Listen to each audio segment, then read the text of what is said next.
Hi, welcome back. Hope that you're doing okay. Now, today I wanted to talk to you about extractor fans and also show you and share a few tips for extractor fan installation. So in particular, I'm talking about extractor fans in the utility space and in the downstairs toilet space as well.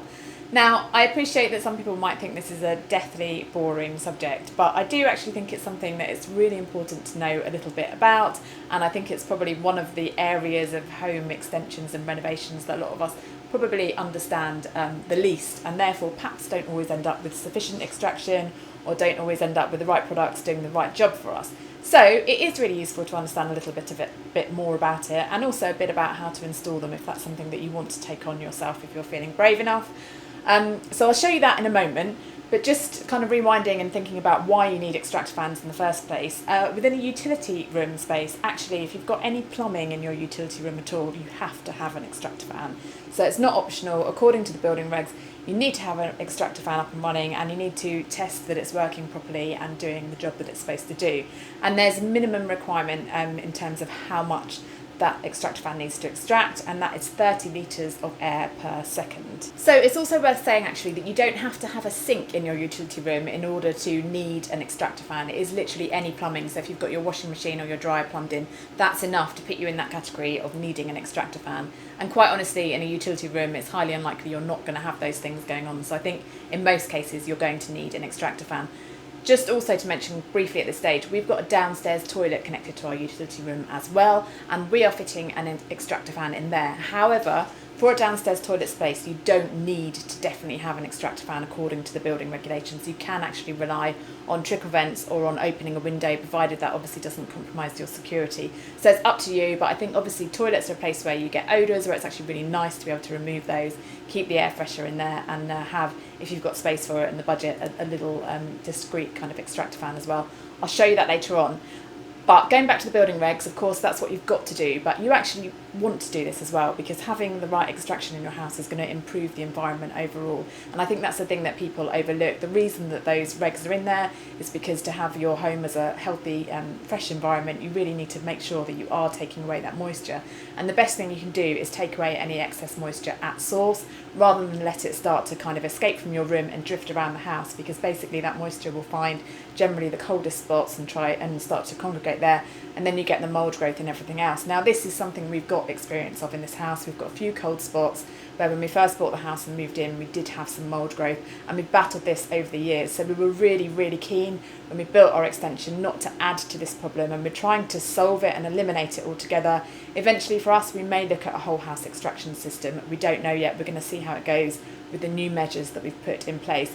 But I think the thing that a lot of people don't always realise is that you may have some mould growth elsewhere in your house. It might be in the back of a wardrobe, it might be in the corner of a room, and the source of that mould, the cause of the problem may actually be downstairs in your utility room or in a shower room. So it's not necessarily coming from that room, it's just that it's finding its way there, and that's where you're ending up with the problem. So that's the thing that you have to keep in mind, and therefore don't underestimate the importance of extraction, the importance of getting it right, the importance of having it running properly.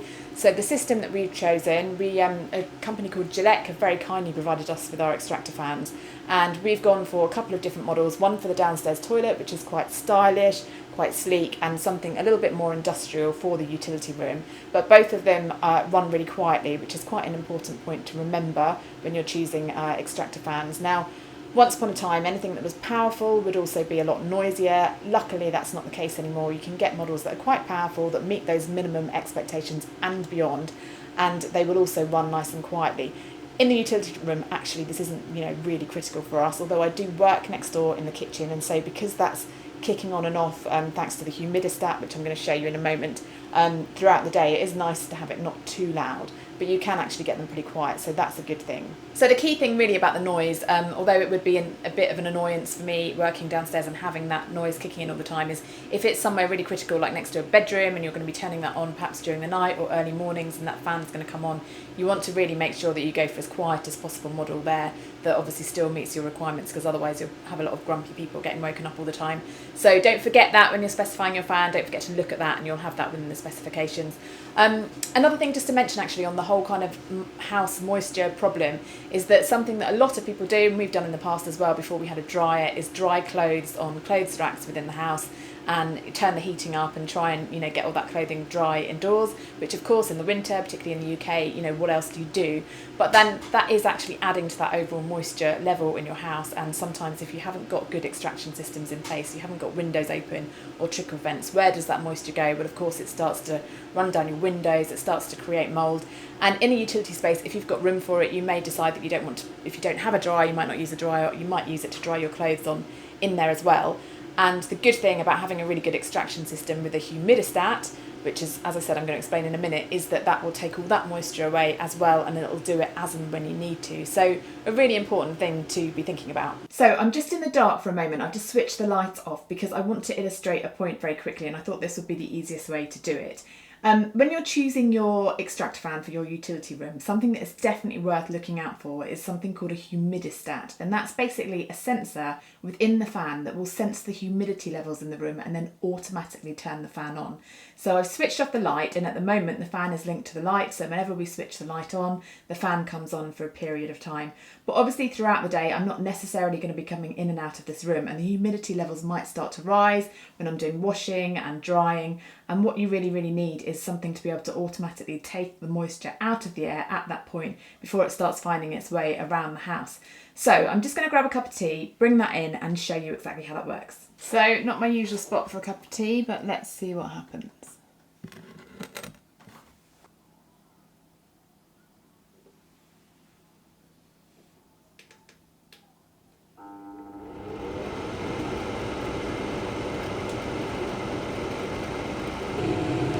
So as you can hear, that's working nicely, that's kicked in even with the light off, just from that moisture from that cup of tea. So the model that we've got, which is the Vent-Axia, we've got that on the factory pre-setting at the moment, which is kicking in at 72% relative humidity. But you do actually have the option to reduce that or increase that depending on what you think works for your space.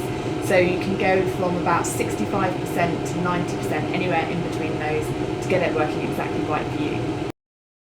So that's the humidistat. I'm just going to now show you something else. I'm just going to quickly turn the light off, which is what this extractor fan is wired to, and let's see what happens. So as you can hear, even though I've turned that light off, the fan itself is actually still running, and it's got an overrun setting. So when it comes from the factory, it's preset to a certain amount, but once again, you can change that according to your needs. So once you've turned that light off, you can get that fan to continue running for a 5, 10, 15, 20 minute period, whatever it is that works for you. So another thing to think about, of course, around your extractor fan is how you're actually going to install it, and depending on where your utility room is within your building, it will depend on how easy it is for you to actually then get that air outside. For us, luckily in this room, we've got an outside wall, so all we've got to do is drill a hole in the wall, which my dad very kindly did for us. He needed to test a core drill anyway, so he's made a big hole in the wall. We then needed to get the ducting and the outside plates, which we then connected up to the extractor fan itself. You may want to get an electrician in to do the electrical part of it for you, and then the rest of it is fairly straightforward, which I will show you in a moment. Just before I show you the installation, I thought I'd just show you our downstairs toilet, and as I said before, you don't actually have to have an extractor fan in this space as long as you have got trickle vents in your window, or you can open a window, but that's not always ideal in a downstairs toilet. It can present you with a bit of a security issue, and I think really ideally it is just really nice to have an extractor fan in here as well if you can. So the model that we've gone for has also come from Grille, and it's the EnviroVent Silent 100. And the key point is that as well as being quite powerful, it's actually really quiet. So it would work really well in a upstairs bathroom or an ensuite space as well, where you want that to be quite quiet in its operating levels. Another thing about it is that it does look quite good, and actually I was quite surprised when I found these in the box, and they're these funny little things that you put in the front, and basically you can change the colour of the front. So we've got the green in at the moment, but you can go for the red, the orange or the blue, and that's just a little design feature so that you can match it in with your decor in your bathroom or toilet. Just to show you how quiet it is, I'm just going to switch the light on, and this one also has an overrun timer in it. So hopefully you can hear that's kicked in now, and it's nice and quiet.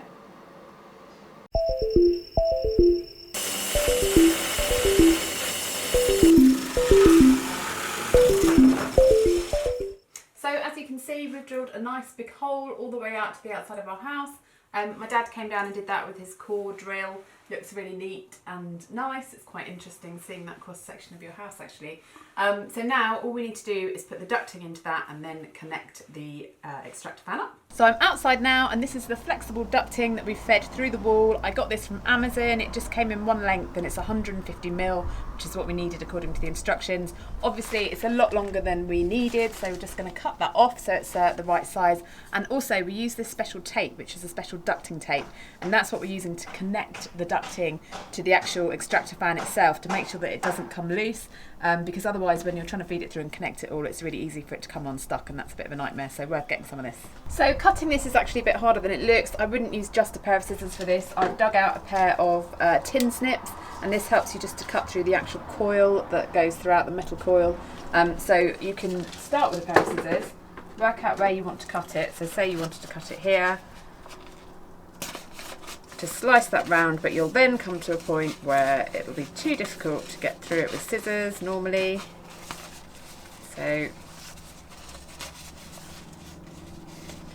right, we've got that little bit there where it's still connected, so we can just use these.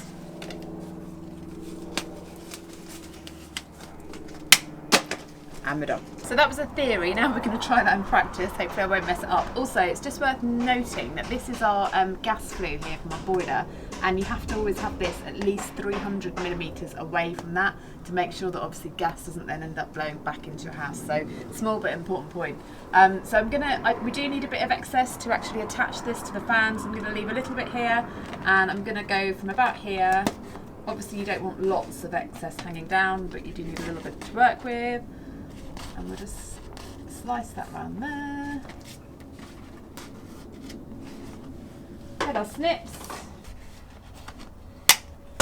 Ta-da! So the final piece of the jigsaw is that we need to attach this and its other component parts to the outside of our extractor fan. So this is basically a grill cover thingy. We got this from Amazon. I'll put the link down below like everything else.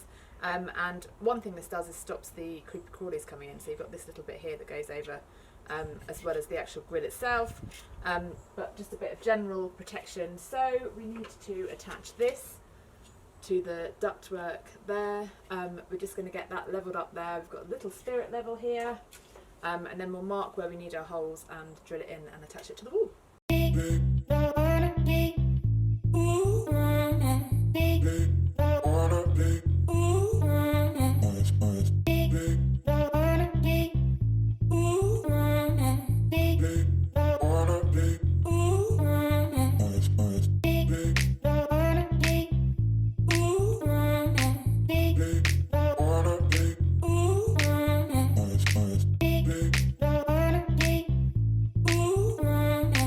Okay, so the last bit of the picture is I've got to just pop this in, which is the bit that stops all the creepy crawlies going in. So now that this is fixed to the wall, just popped that on the front, and this is a little bit fiddly. It's got some little bits, nodules that need to line up inside here.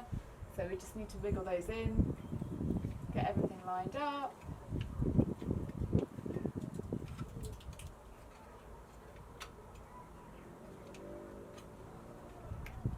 It's starting to rain, so the pressure's on. And we're in. So thank you very much for watching. I hope that you found this useful. Just to summarise, if you're looking for an extractor fan for your utility room, which you definitely need to do if you've got any kind of plumbing in there, then make sure it meets those minimum requirements of extracting 30 litres of air per second. And of course, if you can, perhaps find something a bit more powerful, especially if you've got any kind of moisture issues, mould issues in your home. Also think about how noisy it is, because that's a really important factor that people sometimes overlook. So make sure you find a fan, check out its decibel levels and find something that's reasonably low, because you absolutely don't have to put up with a really noisy fan.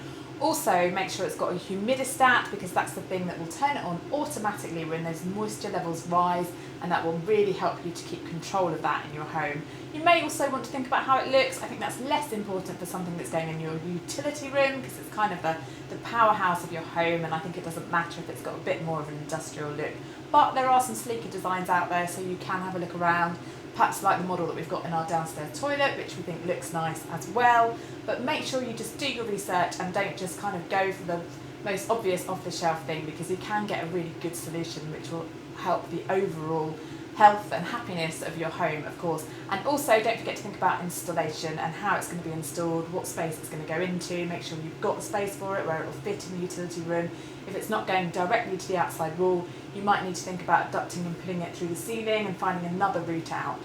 So all things to think about. If you enjoyed this video, please do give it a thumbs up, and if you're new here, I would absolutely love it if you consider subscribing. I post regular content about home renovation, home extension, home maintenance in general. Please do come back very soon. Thank you very much for watching. Bye bye for now.